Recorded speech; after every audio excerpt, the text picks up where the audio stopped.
Hi, Jonas Cain here, and welcome to Positivity Now. Today's magic word is opportunity. The 19th century poet John Greenleaf Whittier, in his poem entitled Maud Muller, said that of all sad words of tongue or pen, the saddest are these, "It might have been." What he's talking, of course, is about missed opportunity. And it reminds me of the joke, knock, knock, who's there? Opportunity. Opportunity? That's impossible. Opportunity doesn't knock twice. That's the thing about opportunity. You never know if you'll get the same chance again. Today's guest knows all about opportunities, and he's here to share with us his story. Peter, welcome to the show. Thanks, Jonas. Thanks for having me. Oh, you're welcome. I'm glad that we had the opportunity to have you on the show. I am as well. It should be a good time. So, the question of the day is, Peter, who are you and what has been your experience with positivity? Oh, that's a loaded question. I think positivity, well, I guess I should start with who am I. My name's Peter Sauriol. I live in Monson. I'm on the school committee. I work as a human resources professional, and I like to think I'm an all-around great guy. Well, I've known you for a number of years, and I can say with authority, he is an all-around great guy. So that's who you are. And I mean, you do so many things: human resource professionals, school committee. I mean, you're a young guy. How have you done this all in this short amount of time? Well, I think you know, like you said, the word of the day, the magic word is opportunity. It's all about you know, looking, seeing what opportunities are out there, and really taking advantage of them. You know, if you see something that you know might be something you want to do, you got to explore it. If you know have a job opportunity you're not sure about, which happened for me, I had a job that was a stretch job for me, and I was like, well, what the heck? I'll apply for it, see what happens.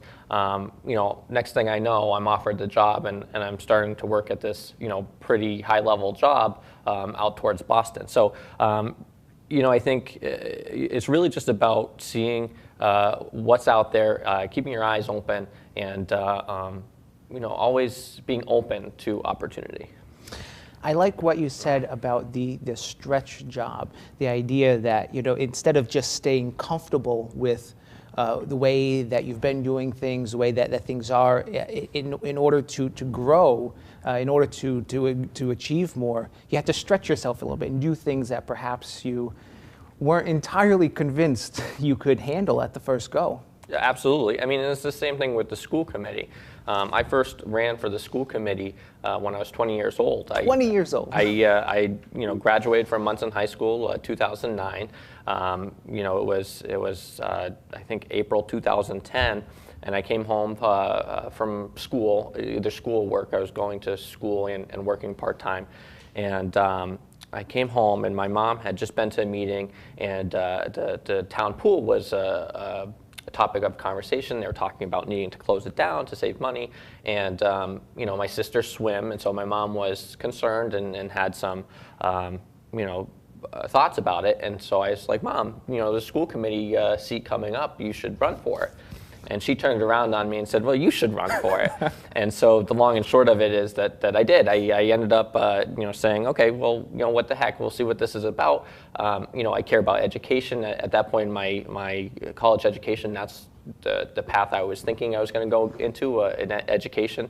And I had always been fond of, we'll say, politics and you know, philosophy, we'll say, and really how they tie in. So for me to go for the school committee seat, it seemed to be like an experience, an opportunity that would kind of give me a little bit of experience in both those fields, but in a different way.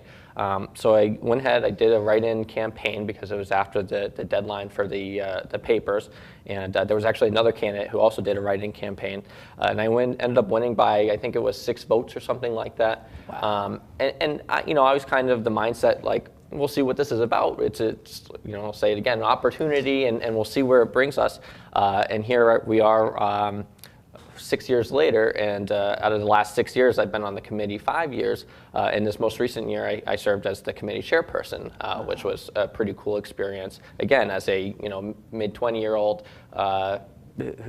most people in this I'll say field, in this role, are people who have kids and are farther along in life. So it was a different perspective, and it was a great opportunity for me, for younger me, especially when I started, to get that real world experience dealing with other people and dealing with some issues, high level issues, budgets, things like that. And that really helped me set me up for the career that I ended up pursuing. That's fantastic.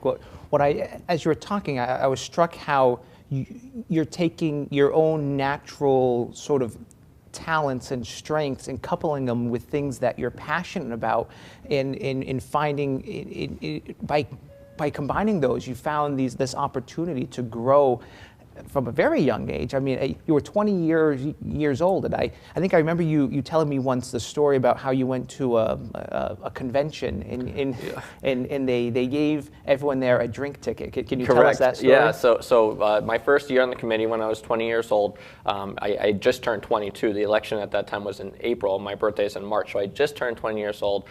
That following November, every November, they have a big conference of all the school committee members and the superintendents in the state down at the Cape. And so it's a great training and learning experience. So I ended up going my first year, and they give you a packet, and part of that packet was a voucher to get a free cocktail.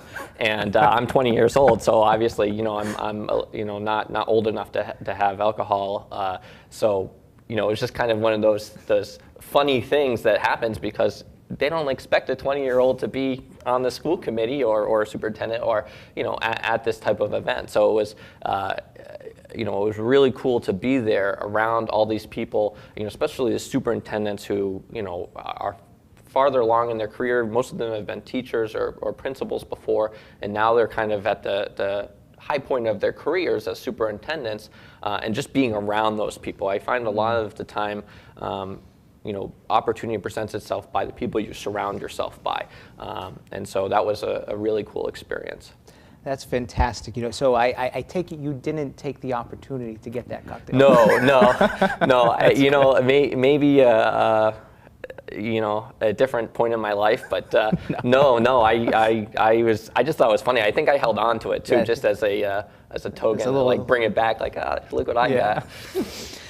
I like what you said about being influenced by the people that you're surrounded by. It's often said that who you sit at the dinner table with is more important than what you actually eat, because that's more important to your growth as a person. It will contribute more to a positive life. Now, I'm struck. I see you're wearing a shirt from Hard Rock Cafe, and where is this from? Osaka, Japan. Did you get this in Osaka? Well, technically, I didn't. Okay. So there's a little bit of a story. So I did go to Osaka, Japan, and my dad traveled a lot when I was younger, and he went to all these Hard Rock Cafe and would get me the shirt to bring back with the different places. So when I went to Japan as an opportunity, sounds like a great opportunity. I was there for 17 days, and one of the things I wanted to make sure I did was get a Hard Rock Cafe shirt, and so I ended up getting a Hard Rock Cafe shirt. And and for whatever reason, it slipped my mind. I get back to the United States, and I realized it didn't actually say Osaka anywhere on the shirt. And so the guy who I was staying with, who was a friend of my father's, I was like, "Hey, can you get me an Osaka shirt and mail it to me?" So technically, I didn't get this in Japan, but I got it from Japan. I see. Okay. Yeah.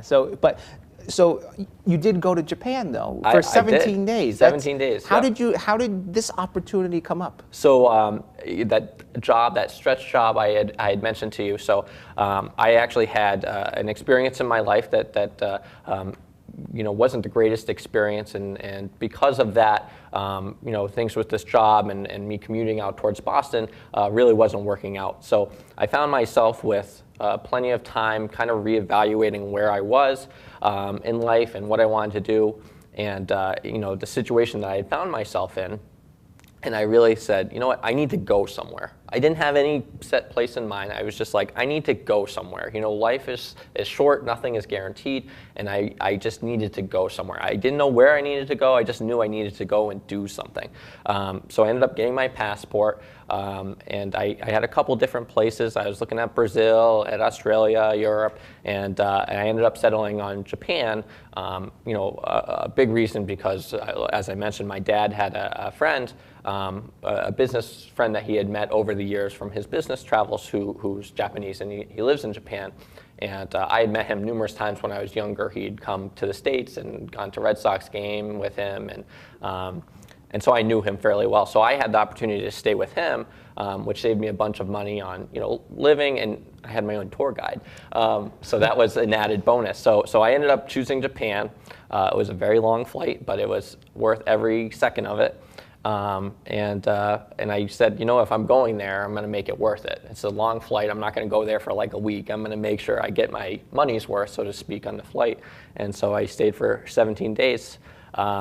I did tons of stuff. I visited Osaka, which is where I was kind of at most of the times with my friend Toru, who was my host, and went to a baseball game. Totally different experience than a baseball game here. Really? I climbed Mount Fuji, which was I don't want to say life-changing experience, but it was a fantastic experience. It's 14,000 feet up. The altitude sickness comes into effect. Did you get sick on? Oh yeah. So everybody. I was in a group. I was in a tour guide for this group. I said, I'm in a foreign country. I don't speak the language. So I wanted to go on an English-speaking tour. I'd done that, and so the group I was in, I became pretty good friends with all of these people from all over the world, which was a cool experience in itself. And so as we're going up, you get a headache. It doesn't go away. So once you get to a certain altitude, you just nonstop headache. They have oxygen canisters you can use, so we were using that, but the headache still kind of persists until you go back down. And so we actually stayed overnight. I don't remember what the altitude was where we stayed, but we stayed at one of the, they have say huts or whatever all the way up the mountain. And so we stayed at one of them overnight to help us acclimate. And so we got to the top, and I'm kind of hungry, just hadn't really eaten too much, and my stomach's bothering me, and we're hiking. We get to the summit, and it's an inactive volcano, and so we're at the summit, but we actually have to walk around the perimeter to get to the true high point. So we're doing that. We're about 400 feet from the high point, and all of a sudden I get sick to my stomach, and I hurl over the edge of the mountain. So that was a interesting experience, but one that I can say that, hey, how many people have puked on the top of Mount Fuji? I don't know how many. I don't know either, but I'm one of them.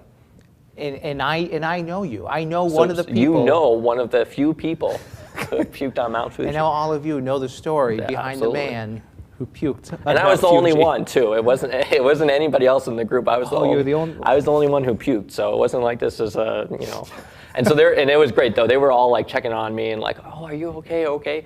And as soon as I let it out, I felt great again. It's just one of those things. The altitude gets to you, it messes with your head, messes with your stomach. Sometimes you just got to throw up. Sometimes you do.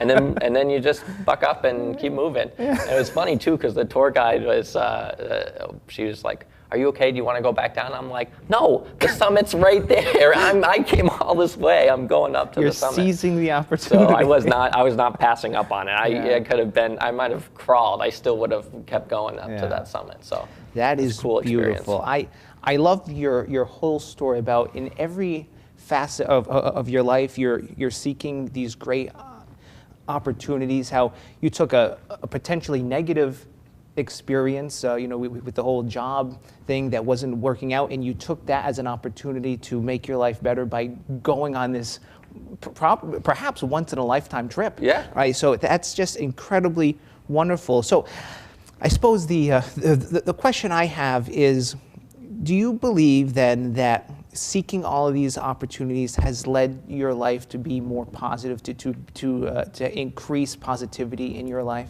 Absolutely. I think, like I said, life is short, nothing is guaranteed. So with that being said, opportunity is how you move forward. It's how you grow. If you just kind of accept where you are in the situation you're in, and kind of turn a blind eye to new opportunities, it definitely holds you back. So I think seizing these opportunities, and sometimes you have to look a little harder to find them. Sometimes they're not, hitting you in the face. Like that job offer, basically that stretch job. Somebody told me about the job and told me I should apply for it, and so I did, and then I got the job. I wasn't even looking for a job at the time. So sometimes opportunities hit you in the face, and other times you really have to go looking for them and even make them. I know, like I said, when I went to Japan with the job situation, I just decided that's what I was going to do, and I did it. That's fantastic. So a question that I have for all of my guests is, in order to focus on positive things, we all have these people that we look up to, heroes. Who do you look up to focus on leading a good life? So that's an excellent question, and I have my 8th grade teachers to thank for the answer. And I'll tell you why. Because in 8th grade, we had a project, and I think they still do it. It was called a hero project, and you had to pick somebody and do a research project. It was a cross-curriculum activity on who your hero was. And for that project, my hero was Ulysses S. Grant.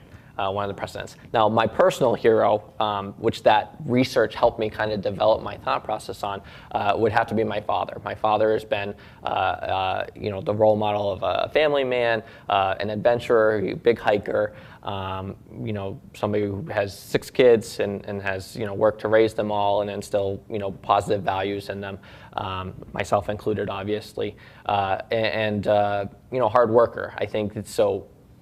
I don't think I need to look outside of my family to really find that role model or inspiration, because I think that's the person that I most aspire to be like. I love that. So your role model is modeling how to live a good life. That's Absolutely. Great. Well, Peter, I really appreciate you being here today and sharing with us your story. Before you go, may I perform a magic trick for you? Oh, I love magic, so let's see it. That's my favorite answer. It's a simple card trick. However, what's not so simple about it is that I'm not going to do this trick. You're going to do this trick. All right? I'm going to spread the cards. You just point to any card you like. I want to point to that one. You're pointing to this one here? Yeah. Do you want to change your mind? Absolutely not. All right. So remember, I said I'm not doing this trick. You are doing this trick. All right. Peter, you have to guess what card this is. Ooh. What card do you think it is? I mean, you have 1 out of 52 chances, right? Yeah, let's see. But you only get 1 chance. You get 1 opportunity. It's not very good odds. About 2%. I'm going to say the 3 of clubs. The 3 of clubs. Is that your final answer? That's my final answer. I actually don't know what it is either, so Okay. let's take a look and see. Okay, he was close. He was close. It wasn't a 3. It wasn't a club. Actually, it was totally off. but 2 is right next to 3. It is right next to 3. Sort of close. But this is the idea. Even when life doesn't work out exactly as planned, what do? We seek opportunities anyway. We make the most of the opportunity. So we're going to use the 2 of diamonds to do another different type of trick. Okay. We're going to give it a little bend. We're going to bend the 2 of diamonds. The 2 of diamonds goes into the middle of the deck, right? Watch close. All we have to do is wave the magic. Wave your magic hand, Peter. Like the sound effect. Oh. 1 card just jumped to the very top of the deck. There it is. The 2 2 of diamonds. How did you do that, Peter? Magic. I'll tell you what, sometimes, I think as you would probably recognize, is that sometimes life works when we're not really paying attention to it, right? When we focus on one thing, but life has its own ideas too. We're going to do this again, but this time I think our viewers at home are going to see exactly how this trick works. But hopefully, if I do it right, you're not going to see a thing. Okay. If it works right. 2 of diamonds goes back inside the deck. Watch very close. 2 of diamonds goes halfway inside. Please take your hand, push it all the way in. And when we do it just right, the 2 of diamonds jumps into my mouth as if by magic. Because it's all about focusing on the right things, if we focus on what we think is important instead of what really is important, we'll miss those opportunities that you were talking about, right? What I most love about this trick, though, is that we've been using the two of diamonds this whole time. The two of diamonds is the only card in the deck, meaning that Peter truly made the most out of this situation. There we go. Peter, thank you so much for coming. Thank you. I hope that we have an opportunity to see you again. Sounds good. Thanks, Jonas. You're very welcome. Well, folks, that is Peter, but before you go, we have a special bonus magic word for you. Stay tuned. Today's bonus magic word is action. Whenever I hear the word action, I think of the story of the three frogs sitting on a log. And it simply goes like this. 3 frogs sat on a log. One frog decided that it was time to jump off the log and swim in the water. So how many frogs remain on the log? Now one would think that there are 2, yet in truth there remain 3, for the frog who wanted to swim only decided that's what it wanted to do and never jumped into action. Whenever people come to me and tell me about their dreams and aspirations, the one question I always have for them is this: what have you done about it? What action steps have you taken to start living that dream? Now, a common response is that they're just not ready. They need to make changes to themselves and their life before they can jump into action. Now, the sad truth is that these people will never achieve their goals. Because if we think that we have to grow before we act, we'll be waiting our entire lives. It is only by jumping into action, getting into the game, that we begin the process of growing to become who we dreamed we might be. So today I suggest that if you have a dream, but have been waiting to act on it, then make the commitment to jump into action today. Even a small step in the right direction will get you closer to where you need to be. Now, if you act on your opportunities and if you follow through with them, just imagine what will be possible. And that's why the magic word is action. Well, that's it for this episode of Positivity Now. Remember, if you have any questions, or perhaps you'd like us to talk about a certain magic word, or maybe you'd like to be a guest on the show, visit jonascain.com/positivity. Until next time, my name is Jonas Cain. Stay positive.